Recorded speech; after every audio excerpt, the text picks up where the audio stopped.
Hello, my name is Laura Hohn. I am Associate Professor in the Department of Society and Globalization here at Roskilde University.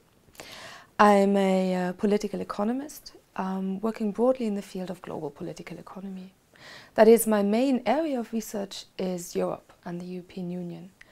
I'm interested in the uneven developments within European integration and particularly the class struggle and the class character of European integration as such, but also the broader embedding and contextualization of Europe in the global political economy.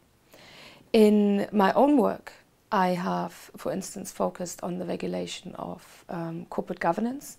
That is the way how large publicly listed corporations should be run, could be run, to whose interests, to which purpose. There's very interesting discussions here about, for instance, shareholder value and financialization, and broader debates about globalization and how we want our economy to be run and by whom.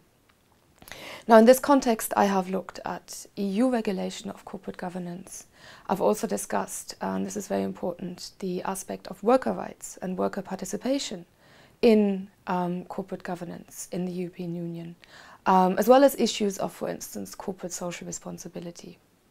Now, that's part of my research, and that's definitely something I'm working on at the moment. Also in cooperation with, for instance, expert groups, looking at how to set up a structure of sustainable corporate governance. On the other hand, with regard to ongoing European politics, I look at the agency and the position of organized labor in the class struggle of how to define and how to sort of reorient European integration.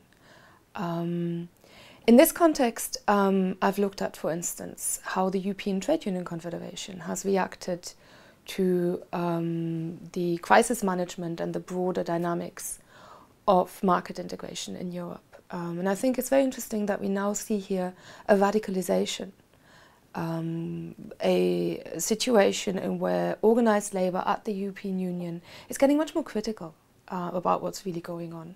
In this context, we also see a lot of social struggles emerging at the national level, but also at the EU level. Social movements, trade unions, coming together, demonstrating, trying to influence the parliament, trying to use political channels. I think these processes are very interesting, and I want to look at them from a class perspective. Here I mainly employ a critical political economy perspective, coming broadly from historical materialism, which I think is really necessary to understand where we are in Europe and the European Union, most importantly.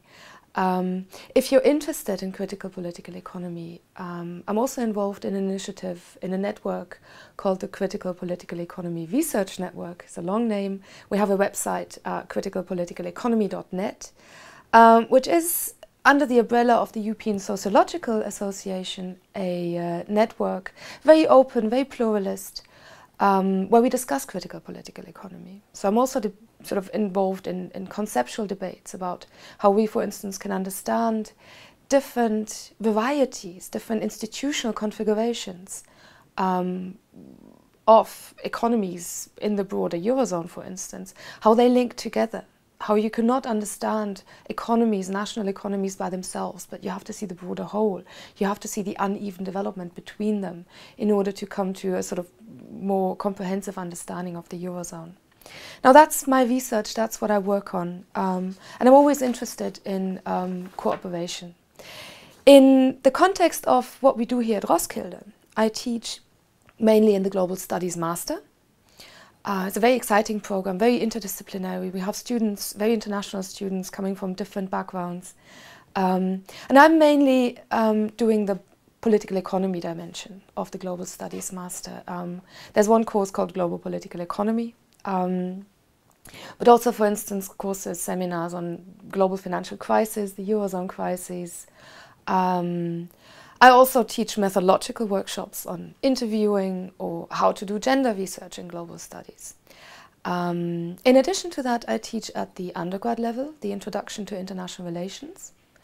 And of course then our new master program, the International Public Administration and Politics, where I will be involved, for instance, in the political economy dimension, but maybe also in the EU dimension.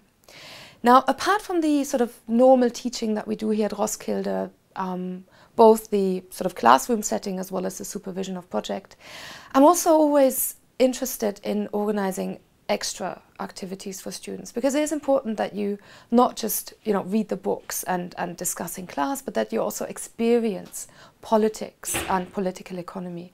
So for instance, I organize the famous zombie simulation, where we simulate a global zombie outbreak in our international relations course and let students see how they would deal using international relations theories and approaches, how they would deal with the international state system breaking up. That's always good fun, and it's also sort of very interesting for students to do something out of the box. We also organize a range of film series where we look at political economy in film, for instance. We have discussion series for students. So there's a whole lot going on here in our teaching, and I'm always happy to follow up on student suggestions as well. If you're interested in our programs, feel free to contact me, or if you're interested in, for instance, writing your master thesis or doing a PhD, drop me an email. I'm also usually around in my office in Roskilde, and I hope to see you around here. Thank you.